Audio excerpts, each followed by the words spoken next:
जय हिंद प्रिय विद्यार्थियों। आज की जो हमारी क्लास है उस क्लास में हम एक नया टॉपिक स्टार्ट कर रहे हैं और वो टॉपिक कौन सा है? सेल, कोशिका, सेल बायोलॉजी। तो सेल बायोलॉजी की अगर अपने बात करें तो सेल बायोलॉजी क्या है? पूरी बायोलॉजी की जो पहली जो नींव है या पहली जो आपका पत्थर है या पूरी बायोलॉजी का अगर आप बिल्डिंग बनाओगे और उस बिल्डिंग की जो नींव है वो नींव क्या है? हमारी सेल या कोशिका। अगर आपने सेल या कोशिका सही से समझ ली, सेल की संरचना समझ ली, उसका निर्माण समझ लिया, तो जब आप प्रकाश संश्लेषण पढ़ोगे तो प्रकाश संश्लेषण किस में संपन्न होता है? हरित लवक क्लोरोप्लास्ट में। क्लोरोप्लास्ट किस में होता है? कोशिका में। आप श्वसन पढ़ोगे, श्वसन कहां पर होता है? माइटोकॉन्ड्रिया में। माइटोकॉन्ड्रिया कहां पर होता है? कोशिका में, सेल में। तो अगर आपने कोशिका पढ़ी है तो जब आप श्वसन पढ़ोगे तो वहां पर अगर आपको माइटोकॉन्ड्रिया की जानकारी है तो श्वसन आपको सही से समझ में आएगा। अगर अपने कोशिका या सेल बायोलॉजी की बात करें तो अपने जो धीरे धीरे आप वन बाय वन अपने इसको स्टेप बाय स्टेप दर बाय दर अपने साथ चलेंगे, हम और आप मिलकर चलेंगे और जो कोशिका के जितने भी कंसेप्ट है वो अपने क्या करेंगे? कवर करेंगे। आपको रटना कुछ नहीं है, सारी चीजें समझनी है और समझने के लिए आप हमसे लगातार जुड़े रहिए और ध्यान से इन क्लासों को देखिए। सबसे पहले अपने बात करें कोशिका।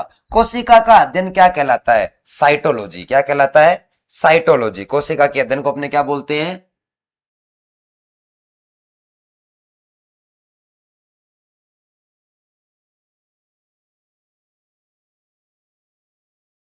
साइटोलॉजी कहते हैं।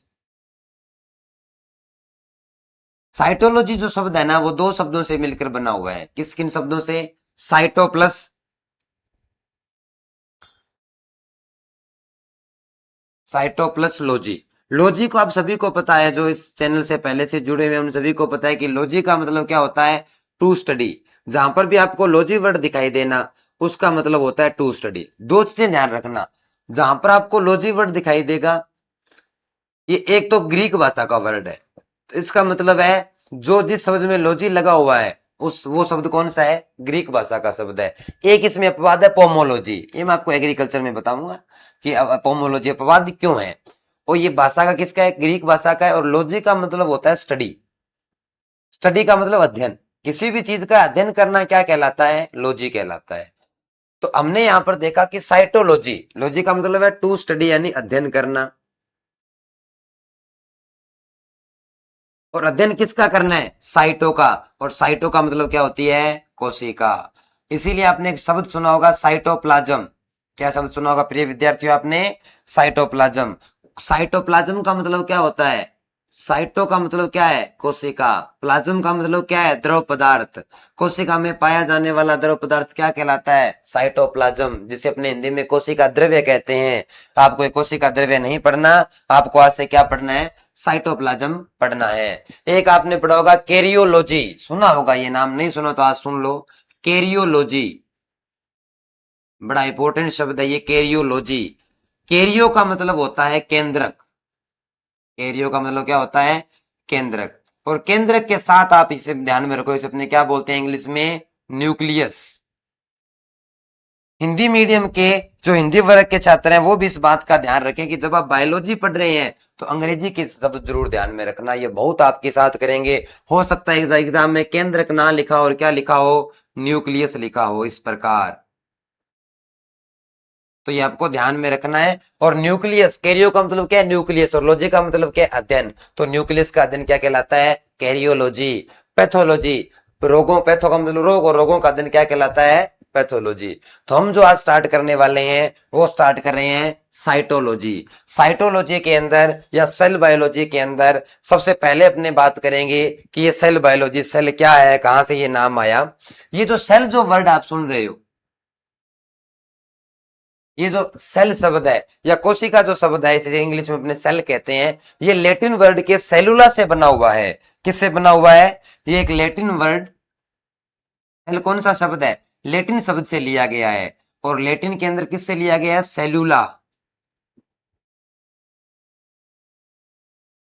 सेलुला से लिया गया। और सेलुला का मतलब क्या होता है? कक्ष, रूम, एक कक्ष।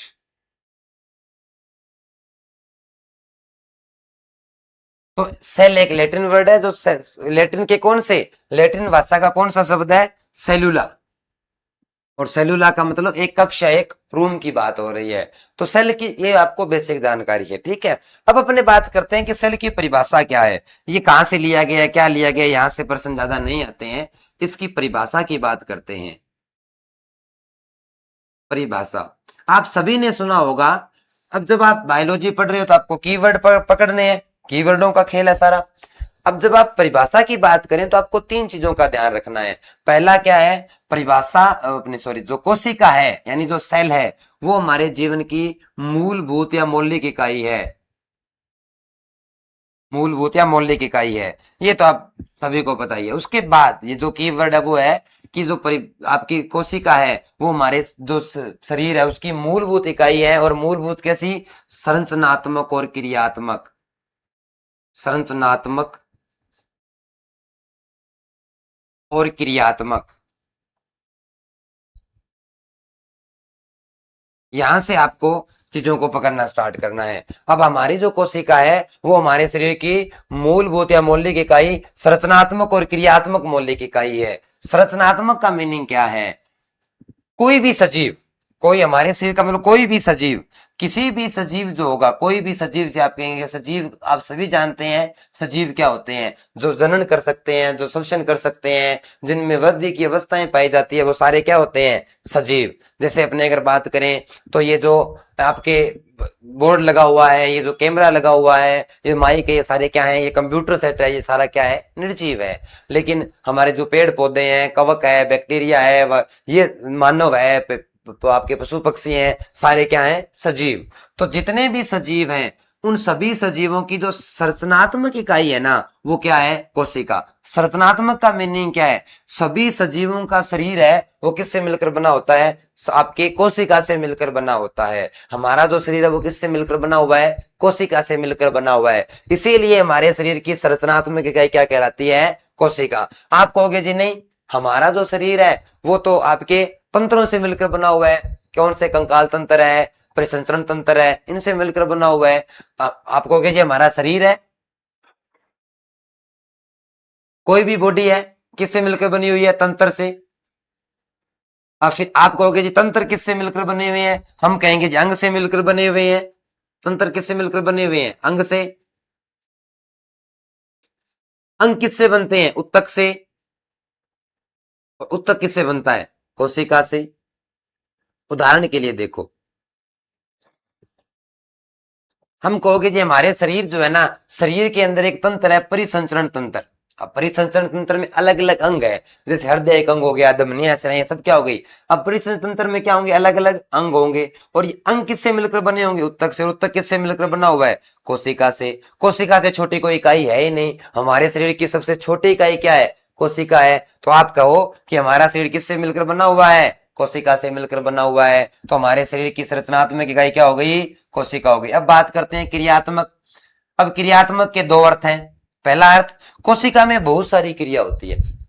मैं कह रहा हूं जी श्वसन, हम कहोगे श्वसन है वो फेफड़ों द्वारा हो रहा है, नासा द्वार से ऑक्सीजन आ रही है, जा रही है, ऐसा कुछ हो रहा है, नहीं। श्वसन की प्रक्रिया माइटोकॉन्ड्रिया में संपन्न हो रही है। श्वसन कहां हो रहा है, माइटोकॉन्ड्रिया में। तो माइटोकॉन्ड्रिया किस में होता है, कोशिका में। तो श्वसन की क्रिया कहां हुई, कोशिका में। तो क्या हो गई, ये क्रियात्मक इकाई हो गई। दूसरा, आप कहोगे कि हमारा शरीर जी काम कर रहा है, शरीर में कौन काम कर रहा है, तंत्र काम कर रहा है। तंत्र में कौन काम कर रहा है, अंग। अंग किससे बने हुए हैं, कोशिका से। तो ये काम करने का काम को अपने क्या बोलते हैं, क्रिया। और क्रिया करने वाली इकाई क्या कहलाती है, क्रियात्मक इकाई। अब मैंने आपको सिर्फ कोशिका की परिभाषा रटाई नहीं है, ये मैंने आपको समझाई है कि कोशिका क्या है। कोशिका हमारे शरीर की, हमारे शरीर नहीं, सॉरी, आपको सजीव बोलना है। सजीवों की संरचनात्मक और क्रियात्मक इकाई क्या कहलाती है, कोशिका कहलाती है। कोशिका कौन सी भाषा से लिया गया शब्द है, कोशिका लैटिन भाषा से लिया गया शब्द है। उसके बाद अगर अपने आगे चलते हैं, कोशिका की खोज के बारे में थोड़ी बात करते हैं। कोशिका की जो खोज है वो किसने की थी।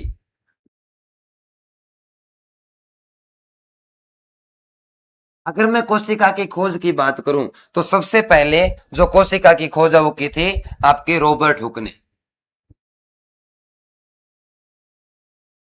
रॉबर्ट हुक ने।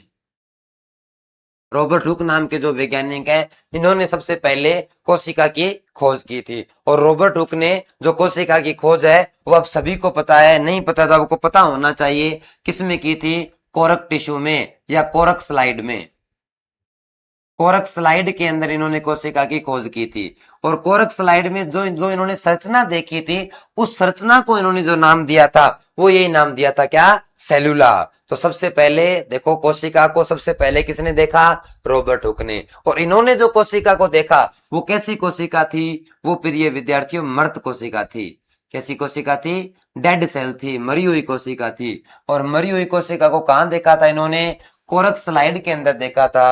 और कोरक स्लाइड में जिस संरचना को इन्होंने देखा था, उस संरचना को इन्होंने क्या नाम दिया, उस रचना को नाम दिया सेलुला। और इसी सेलुला को बाद में क्या नाम दे दिया, सेल नाम दे दिया। ठीक है, ये आपकी रॉबर्ट हुक के बारे में है। अब क्वेश्चन उठता है कि सर फिर जीवित कोशिका की खोज किसने की, तो जीवित कोशिका की जो खोज है वो की थी आपके ल्यूवेनहोक ने। जीवित कोशिका की खोज किसने की थी, ल्यूवेनहोक। अगर आपसे क्वेश्चन पूछे कि कोशिका की खोज निम्न में से किसने की है, तो आपका आंसर जाएगा रॉबर्ट हुक ने। अगर आपसे प्रश्न पूछे कि जीवित कोशिका की खोज किसने की है, तो जीवित कोशिका की जो खोज है, लिविंग सेल की जो डिस्कवरी है, जीवित कोशिका की जो खोज है, वो जीवित कोशिका की खोज किसने की है, वो प्रिय विद्यार्थियों वो की आपके ल्यूवेनहोक ने। ठीक है, अब एक रॉबर्ट हुक से मिलता जुलता नाम एक और है, जिसे अपने बोलते हैं रॉबर्ट ब्राउन। Robert brown. अब आपसे प्रश्न पूछा जाता है कि रॉबर्ट ब्राउन ने क्या किया था, ये जेट में आया हुआ प्रश्न है। और रॉबर्ट ब्राउन ने क्या किया था, रॉबर्ट ब्राउन ने किसकी खोज की थी, केंद्रक की। केंद्रक को अपने क्या कहते हैं, न्यूक्लियस। क्या कहते हैं, न्यूक्लियस।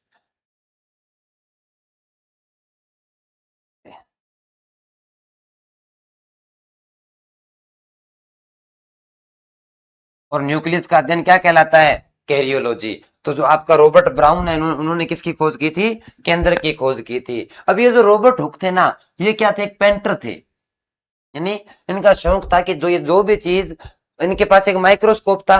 माइक्रोस्कोप, सिंपल माइक्रोस्कोप जो है वो इन्होंने सबसे, कंपाउंड माइक्रोस्कोप जो है वो सबसे पहले रॉबर्ट हुक ने बनाया था। सिंपल किसने बनाया था, ल्यूवेनहोक। आप सभी जानते हैं माइक्रोस्कोप के जो खोज कर, माइक्रोस्कोप क्या होता है आप सब जानते हैं।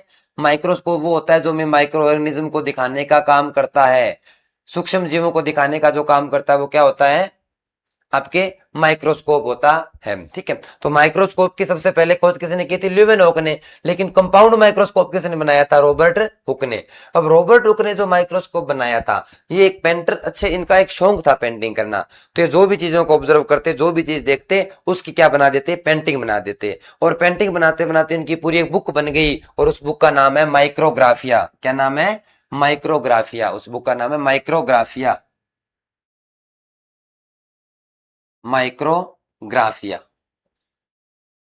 उसी माइक्रोग्राफिया केंद्र में किसका संरचना मिली थी, हमें ये सेलुला बना था, जो क्या था, कोरक स्लाइड के ऊपर खोज की गई थी। तो ये हमारी कोशिका की खोज से संबंधित कुछ महत्वपूर्ण पॉइंट हो गए, इनके ऊपर अपने डिस्कशन किया। तो सबसे पहले हमने संरचना की बात की, और संरचना के बाद हमने किसकी बात की, संरचना के बाद अपने बात की इसकी खोज की।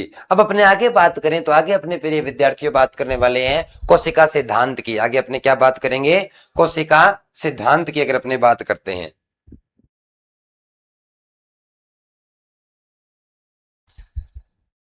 अगला हमारा जो टॉपिक है वो कोशिका सिद्धांत, सेल थ्योरी। सेल थ्योरी, कोशिका सिद्धांत।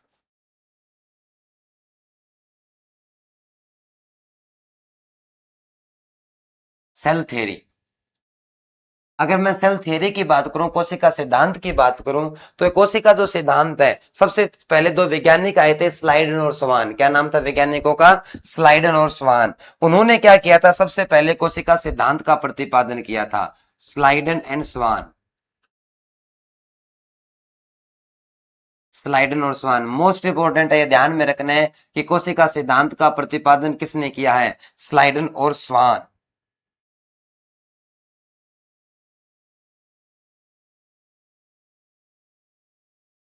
तो स्लाइडन और स्वान ने क्या किया था, कोशिका सिद्धांत का प्रतिपादन किया था। तो अब क्वेश्चन आता है कि सर कोशिका सिद्धांत क्या है। अगर मैं कोशिका सिद्धांत की बात करूं, तो आपने अभी पढ़ा कि हमारे ये जो परिभाषा आपने पढ़ी, क्या परिभाषा पढ़ी, सजीवों का शरीर किससे बना होता है, कोशिका से। आज हमारे लिए ये एक बात है कि कम सामान्य बात है कि सजीवों का शरीर कोशिका से बनता है, लेकिन सबसे पहले ये बात किसने बताई थी, सबसे पहले ये बात बताई थी स्लाइडन और स्वान ने, और इन्होंने ने कोशिका सिद्धांत नाम दिया था कि सजीवों का शरीर है वो कोशिका से बना होता है। ये बात स्लाइडन और स्वान ने बताई थी और इसे बोलते हैं कोशिका का सिद्धांत। दो सिद्धांत दिए थे जिसमें से पहला सिद्धांत है सजीवों का जो शरीर है वो किससे बना होता है, कोशिका से बना होता है। ये बात कोशिका सिद्धांत के अंदर पढ़ी जाती है। सेकंड उन्होंने क्या कहा था, हमारे शरीर की संरचनात्मक और क्रियात्मक जो इकाई है, संरचनात्मक और जो क्रियात्मक इकाई है वो भी क्या है, कोशिका। ये भी क्या है, कोशिका सिद्धांत के अंदर सबसे पहले किसने बताया था, स्लाइडन और स्वान ने। आज हम कह सकते हैं कि सर ये दोनों बातें हमें बहुत पहले से पता है, हम 9वीं क्लास से पढ़ते आ रहे हैं कि हमारी ये दो चीजें, एक तो सजीवों का शरीर कोशिका से बना हुआ है, एक शरीर की संरचनात्मक और क्रियात्मक इकाई क्या है, कोशिका है। लेकिन ये सबसे पहले एक सिद्धांत के रूप में किसने दिया था, स्लाइडन और स्वान ने दिया था, और इसे अपने बोलते हैं कोशिका का सिद्धांत। लेकिन बात यहां पर खत्म नहीं होती है, ये एक बात बताना भूल गए। ये क्या बताना भूल गए, ये हम सभी जानते हैं कि हमारी जो कोशिका, हमारा जो ये शरीर है ना, वो एक कोशिका से बना हुआ है। आप सभी को पता है शुक्राणु और अंडाणु का निषेचन होता है और उससे कोशिका बनती है जिसे अपने बोलते हैं जाइगोट। क्या बोलते हैं, जाइगोट, युग्मनज। अब वो युग्मनज है ना, वो प्रिय विद्यार्थी एक कोशिका है। अब उस एक कोशिका के लगातार विभाजन से हमारा शरीर बनता है। तो इसका मतलब है कि उस एक कोशिका से, उस एक कोशिका ने हमारे पूरे शरीर का निर्माण किया है। तो अब ये बताने में ये कंफ्यूज, ये नहीं बता पाए कि जो नई कोशिका है वो किससे बन रही है, पहले एक कोशिका थी और उससे नई कोशिका कैसे बन रही है। ये स्लाइडन और स्वान बताने में क्या रहे थे, असफल रहे थे। उसके बाद अपने एक वैज्ञानिक आते हैं रुडोल्फ विर्चो। कौन आते हैं, रुडोल्फ विर्चो। ये नाम मोस्ट इंपोर्टेंट है, ये भी आपको ध्यान में रखना है आपके, रुडोल्फ विर्चो। मैं आर विर्चो लिख रहा हूं, आर विर्चो।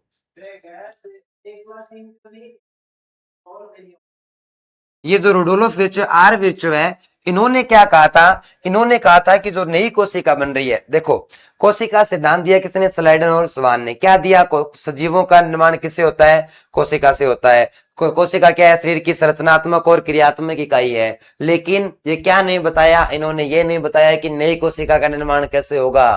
तो ये बात किसने बताई थी, रुडोल्फ विर्चो ने। तो इस जो सिद्धांत है दिया किसने, स्लाइडन और स्वान ने। और सिद्धांत को मॉडिफाइड किसने किया था, मॉडिफाइड या प्रतिवादित किसने किया था, ये किया था आपके रुडोल्फ विर्चो ने।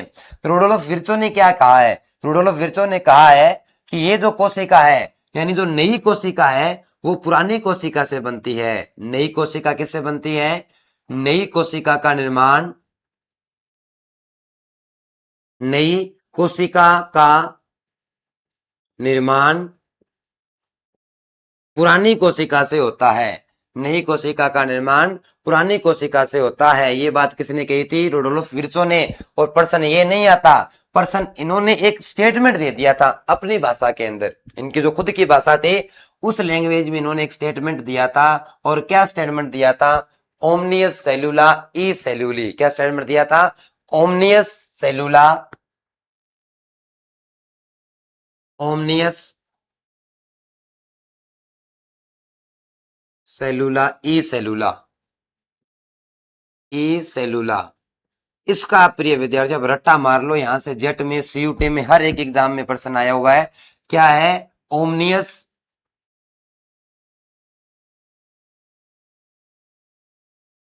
ओमनियस सेलुला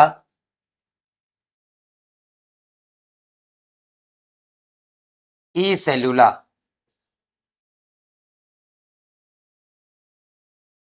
ये जो स्टेटमेंट, सीधा प्रश्न आता है कि कोशिका सिद्धांत में ओमनियस सेलुला ई सेलुला स्टेटमेंट किसने दिया था, रुडोल्फ विर्चो ने। सीधा प्रश्न आता है, रुडोल्फ विर्चो ने कोशिका को क्या कहा था, कोशिका में कौन सा सिद्धांत ऐड किया था। वो ये नहीं देगा कि नई कोशिका का निर्माण पुरानी कोशिका से होता है, ये रुडोल्फ विर्चो ने बताया था, नहीं। वो कहेगा ओमनियस सेलुला ई सेलुला स्टेटमेंट किसने दिए, रुडोल्फ विर्चो ने दिए है। और किसमें दिए, कोशिका सिद्धांत में। अब आपको ध्यान रखना है, कोशिका जो सिद्धांत है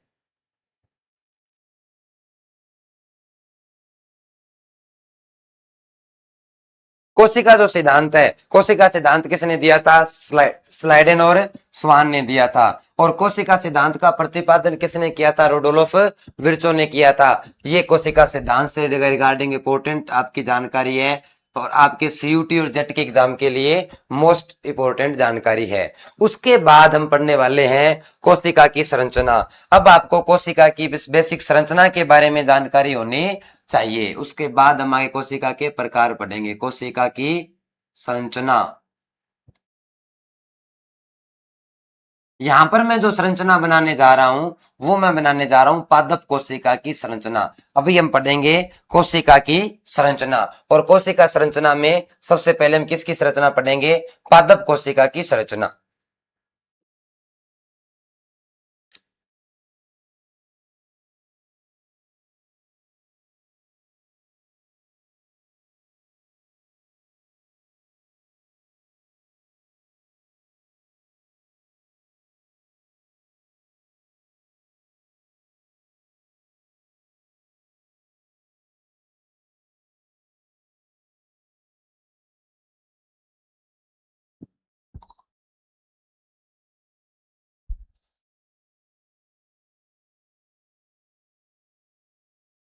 ये भी अपने पढ़ेंगे पादप कोशिका की संरचना। ठीक है, अगर अपने कोशिका की संरचना की बात करें या जंतु कोशिका की संरचना पढ़ते हैं पहले, उसके बाद पादप की पढ़ेंगे। अभी अपने बात करेंगे कोशिका की संरचना।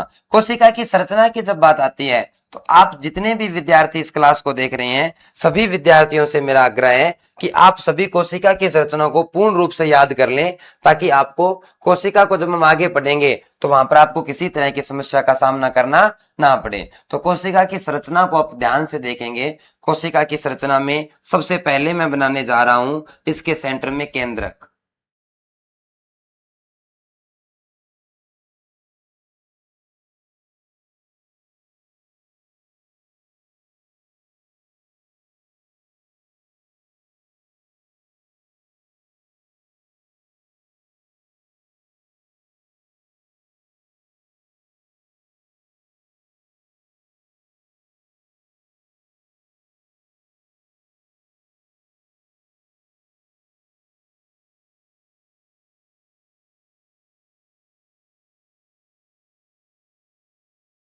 एक बिल्कुल गोल संरचना कोशिका के केंद्रक में पाई जाती है, या कोशिका के केंद्रक में जो पाया जाता है उसे अपने क्या कहते हैं? केंद्र में जो पाया जाता है उसे अपने क्या कहते हैं? कोशिका का केंद्रक। कोशिका के केंद्रक से बिल्कुल जुड़ा हुआ क्या पाई जाती है? एक झिल्ली पाई जाती है। कोशिका से बिल्कुल, कोशिका के केंद्रक से बिल्कुल जुड़ी हुई इस प्रकार की एक झिल्ली पाई जाती है, जिसे अपने क्या बोलते हैं? अत्यद्रव्य जालिका।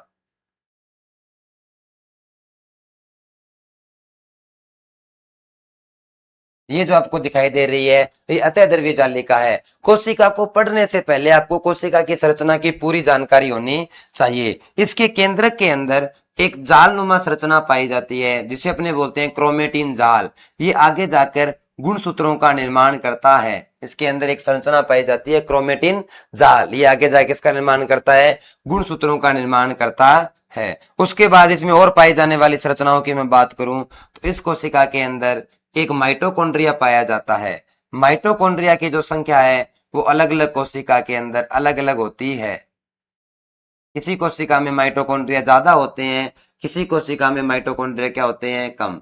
ये मैंने जो संरचना बनाई है ये किसकी बनाई है? ये संरचना किसकी है? माइटोकॉन्ड्रिया की संरचना बनाई है। ठीक है, हालांकि इन संरचनाओं को अपने पूरा डिटेल में पढ़ेंगे, लेकिन एक बार अपने सभी संरचनाओं का ओवरव्यू ले रहे हैं।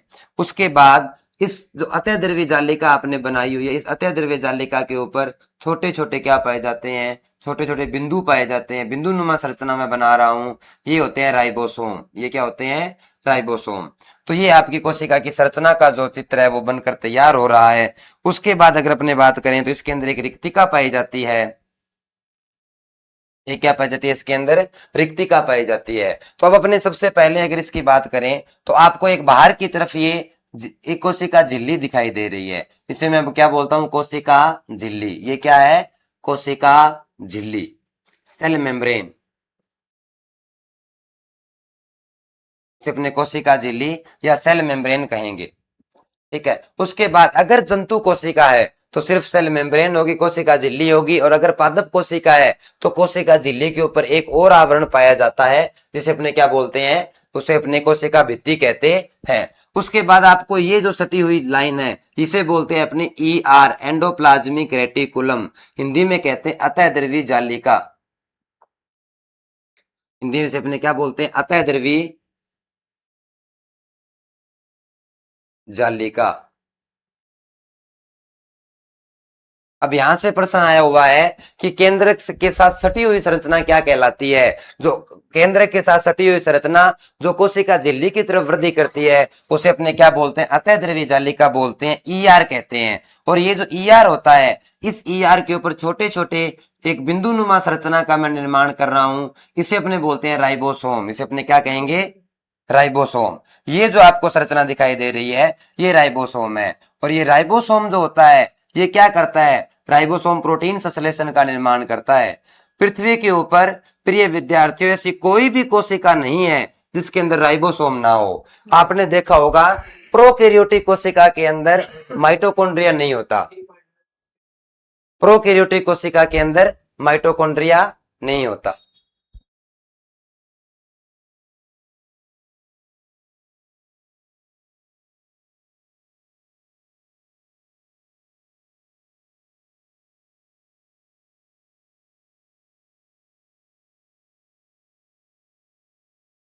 तो अभी अपने चर्चा कर रहे थे कि ये जो राइबोसोम जो होता है ये किसमें पाया जाता है, राइबोसोम जो है ये अतःद्रव्य जालिका के ऊपर लगा होता है। और जहां पर राइबोसोम लगा होता है उसे अपने क्या कहते हैं, उसे अपने बोलते हैं रफ एंडोप्लाज्मिक रेटिकुलम। ये अपने आगे जितनी भी क्लासें होगी उन सभी के अंदर इसकी बात करेंगे। ये जो राइबोसोम है इसे अपने राइबोसोम कहेंगे। अच्छा, उसके बाद आपको यहाँ पर एक संरचना मैं बना रहा हूं, ये जो संरचना यहाँ पर बनाऊंगा, यहां पर इस प्रकार की एक ट्यूबुल नुमा संरचना पाई जाती है। ये जो संरचना आपको दिखाई दे रही है दोनों तरफ होती है, ये ER की इस तरफ भी होगी यहां पर भी होगी। इसे हम अपने बोलते हैं गोल्जी बॉडी। क्या कहते हैं, गोल्जी बॉडी या गोल्जी उपकरण। हिंदी में से गोल्जी उपकरण कहेंगे। ये संरचना क्या होती है, गोल्जी उपकरण होती है। उसके बाद ये गोल्जी उपकरण क्या करता है ये भी अपने एक सेपरेट में पढ़ेंगे। ये आपके पैकेजिंग का काम करेगा। ER से जो भी चीज आएगी उसको पैक करने का काम कौन करेगा, गोल्जी बॉडी। उसके बाद अगर अपने बात करें ये जो संरचना है इस प्रकार की संरचना क्या कहलाती है, माइटोकॉन्ड्रिया। ये नाम आपने पहले सुना होगा, माइटोकॉन्ड्रिया। अब ये माइटोकॉन्ड्रिया क्या कहते हैं, पावर हाउस ऑफ सेल। क्यों कहते हैं, कैसे कहते हैं, वो अपने आगे आने वाली क्लासों में पढ़ेंगे। ये जो संरचना है ये संरचना कहलाती है रिक्तिका। इस प्रकार की जो संरचना है वो क्या कहलाती है, रिक्तिका। इसी प्रकार की इसमें एक संरचना और होती है, इसे अपने बोलते हैं लाइसोसोम। लाइसोसोम। अब अपने अगर बात करें कोशिका की संरचना की, तो जब हम कोशिका को आगे पढ़ेंगे तो हमें पता होना चाहिए कोशिका में क्या क्या चीजें मुख्य पाई जाती है और उनकी संरचना कैसी है। तो हमने यहाँ पर क्या पढ़ा, हमने यहाँ पर सबसे पहले एक बीच में एक गोलाकार संरचना बनाई है जिसमें छोटे छोटे छेद है। इसे अपने क्या कहेंगे, इसे हम केंद्रक कहते हैं। क्या कहते हैं इसे अपने, केंद्रक, न्यूक्लियस, ये केंद्रक है।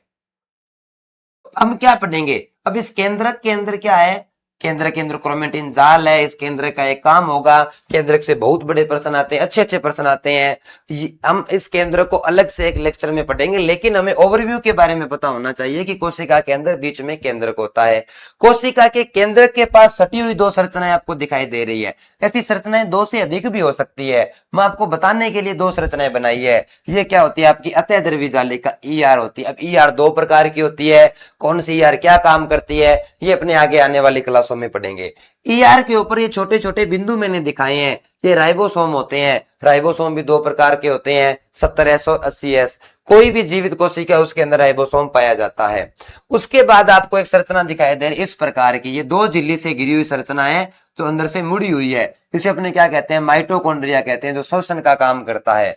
उसके बाद ये जो संरचना है ये क्या कहलाती है, गोल्जी बॉडी कहलाती है। अच्छा, उसके बाद अगर अपने बात करें तो एक संरचना क्या कहलाती है, रिक्तिका। अब इसके अंदर क्या पाया जाता है, कोशिका की भित्ति के अंदर और केंद्र के बीच में एक द्रव पदार्थ पाया जाता है।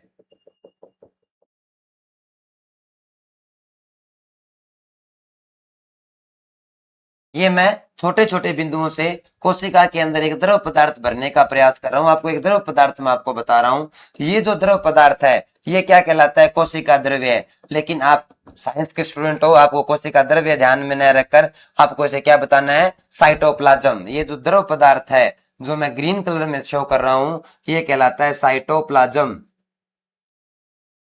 जो हम पहले स्लाइड के अंदर पढ़ कर आए हैं। अब देखो आपको ये संरचना प्रिय विद्यार्थियों हर एक एंगल से, हर एक तरीके से याद होनी चाहिए कि कोशिका में क्या क्या चीजें पाई जाती है और वो कहाँ कहाँ अवस्थित है। हर एक ये क्वेश्चन पूछ सकता है कि ईआर के ऊपर क्या होता है? राइबोसोम होता है। अब राइबोसोम का अलग से लेक्चर आएगा, उस समय हम राइबोसोम को पूरा पढ़ेंगे। 70S क्या होता है, CS क्या होता है, ये प्रोटीन निर्माण का काम करता है, इसके अंदर RNA बना होता है, वो सब पढ़ेंगे। 70S कौन कौन सा RNA होता है। लाइसोसोम के ऊपर अलग से पढ़ेंगे।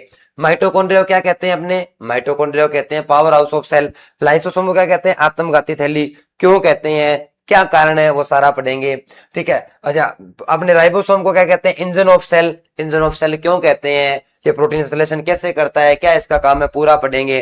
केंद्र को क्या कहते हैं? Mind of cell. Mind of cell क्यों कहते हैं, वो पढ़ेंगे। केंद्र में क्या होता है? DNA। ये जो आपको जाल दिखाई दे रहा है, ये जो जाल है ना, ये क्रोमेटिन जाल कहलाता है। ये क्रोमेटिन जाल ही गुणसूत्र बनाएगा। गुणसूत्र के ऊपर DNA होते हैं, DNA के ऊपर जीन होते हैं, जीन पूरा सिस्टम कंट्रोल करते हैं। ये अपने सारा पढ़ेंगे इन डिटेल, इन डेप्थ में, पूरे अपने गहराई में पढ़ेंगे। आपने पढ़ा होगा गुणसूत्र। कोशिका में गुणसूत्र की जगह क्या पाया जाता है? ये जाल पाया जाता है। इस जाल आगे जाकर विभाजन के समय गुणसूत्र बनाता है। गुणसूत्र के ऊपर DNA होता है और DNA के ऊपर क्या होते हैं? DNA क्या होता है? जीनों में विभाजित होता है। और ये गोल्जी उपकरण है जो इस ER से आने वाली चीजों की क्या करेगा? पैकेजिंग करेगा, उनको ट्रांसपोर्ट करेगा। और इसके बाहर क्या पाई जाती है? कोशिका झिल्ली। ये मैंने आपको एक पादप कोशिका जंतु कोशिका की संरचना दिखाई है, या जंतु कोशिका की संरचना बनाकर मैंने आपको बताया है। इस संरचना को मैं आपको कहीं कॉपी पेस्ट करके भी बना सकता था। मैं कहीं गूगल से आपको कोशिका की संरचना का डायग्राम लेके आता, यहाँ पे लगा लेता, मुझे बनाना नहीं पड़ता, समय भी बचता। लेकिन हमें पढ़ाई के अंदर समय नहीं बचाना है, हमें डायग्राम अपने हाथों से बनाना है। ये तो डिजिटल बोर्ड है तो मैं इसको प्रॉपर बना नहीं पाया, लेकिन आपको कॉपी के अंदर बहुत अच्छा सा ये डायग्राम बना के रखना है, सारी चीजों को याद करना है। अगर आप एक सीरियस स्टूडेंट हो, अगर आप जेट में सिलेक्शन चाहते हो तो ये डायग्राम आपको आना चाहिए और कोशिका की संरचना को आपको पता होना चाहिए कि कोशिका में मुख्य और भी बहुत सारी चीजें पाई जाती है कोशिका में, लेकिन मैंने मुख्य मुख्य चीजें आपको बताने का प्रयास किया है। अब आने वाली अपने जो क्लासें होंगी उसके अंदर मैं एक क्लास में मैं आपको माइटोकॉन्ड्रिया पढ़ा रहा हूँ, एक में कोशिका की झिल्ली बताऊंगा, इसके अलग अलग मॉडल है वो पढ़ेंगे, अत्यद्रव्य जालिका पढ़ेंगे। सभी के ऊपर हम 1 या 2 क्लास जो भी आपने डिमांड होगी या जो भी हमें आवश्यकता महसूस होगी उसके अनुसार आपको अलग अलग क्लासें अपने आगे पढ़ेंगे। तो ये कोशिका की संरचना का डायग्राम आप सभी को पता होना चाहिए। तो आज की क्लास में हमने क्या पढ़ा है? आज की क्लास में कोशिका के अंदर सबसे पहले हमने पढ़ा कि कोशिका की परिभाषा क्या है, या कोशिका शब्द कहां से आया हुआ है। उसके बाद हम देखो, हमने सिर्फ परिभाषा नहीं पढ़ी, हमने संरचनात्मक क्यों है वो भी पढ़ा है, ताकि हमारे कंसेप्ट स्ट्रॉन्ग हो सके। उसके बाद एक खोज है, ये तो आपको रटना पड़ेगा, रटने वाला पोर्शन है। उसके बाद हमने क्या पढ़ा? कोशिका सिद्धांत। हमने कोशिका सिद्धांत के अंदर जहां जहां से क्वेश्चन बन सकते थे वो सारी चीजें कवर की है। ये इंपॉर्टेंट है, ये आपको पता होना चाहिए। और उसके बाद हमने क्या पढ़ी? कोशिका की संरचना। अब आगे आने वाली क्लास में हम पढ़ेंगे कोशिका के प्रकार, और उसके बाद हम कोशिकांग पढ़ेंगे, एक एक कोशिका पढ़ेंगे, उसके बाद पढ़ेंगे कोशिका विभाजन। तो आज की जो क्लास है ये सेल बायोलॉजी की जो क्लास है, ये साइटोलॉजी की जो क्लास है वो यहीं पर भी विद्यार्थी अपने पूरी करते हैं, यहाँ पर क्लास को अपने समाप्त करते हैं। अब आगे वाली क्लासों में हम जो आने वाले टॉपिक है उनके बारे में पढ़ेंगे। आपका कोई भी हमारे लिए सजेशन हो, कोई भी हमें इंप्रूवमेंट की अगर आप सलाह देना चाहो तो कमेंट बॉक्स में आपके लिए खुला है, और जो भी आपके साथी हैं उन तक इस चैनल को पहुंचाइए। और ये चैनल के अंदर आपकी क्या डिमांड है वो हमारे सामने रखिए। हम इस मोटिव से चल रहे हैं कि हम आपको 12वीं और 11वीं के साथ जेट में सिलेक्शन करवा दें, हमारा मोटिव ये है। आप हमसे किस तरह की डिमांड और रखते हैं वो हम तक पहुंचाइए। जय हिंद, जय भारत।